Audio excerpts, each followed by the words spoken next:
Hi everyone, come do my makeup with me for school. This was highly asked in my two most recent videos. I also want to say thank you so much for 900 subscribers. We are so close to 1,000. Hopefully we can get that goal by the end of this month. But anyways, let's get into it. I was already making the video, but then it cut out all the audio, so I'm redoing it. But I already did all my skincare and I added the Super Goop Glow Screen into my moisturizer. And then for primer, I used both e.l.f. Hydro Grip primers.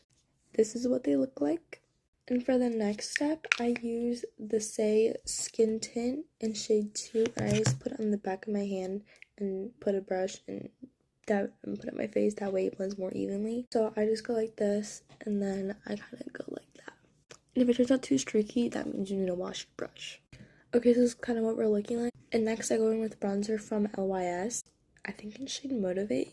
And this stuff is very pigmented, so you want to be super light. I kind of messed up and put too much on both sides, but it's okay because it should blend. But this is kind of where I put my bronzer. And then I blend it out with a brush kind of like this. It kind of is like an angle. Okay, now let's blend it in. We're going to go ahead and do concealer. It kind of looks like my shades don't match, but in the mirror it does, so don't worry. But I used the Too Faced Born This Way concealer, and this is kind of where I put it. And then I blend out with a brush like this. This is just the e.l.f. Flawless Concealer brush. Okay, this is what we look like all blended out. Then what I do is I just spray my face with the Milani setting spray just so I can like make sure that my base lasts. That's just a personal thing that works better for me, but you can spray your face whenever you want. And then I'm gonna go ahead and set my under eyes before I move on to blush. And then for blush, I go ahead and use the Pillow Talk blush from Charlotte Tilbury. And then this is kind of where I place it. And then I blend up, not like right here.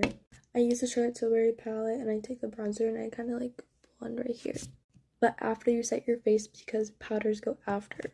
That's just a me thing, but you can do whatever you want. Then I go ahead and set my whole face with this Wet n Wild transparent setting powder. So basically I kind of put it in there and then I take this little powder puff, I dip it, and then I take the excess in the back of my hand and then I apply it over my face. So I just did my lashes and this is all for my makeup. Thank you so much for watching. I love you guys. Bye!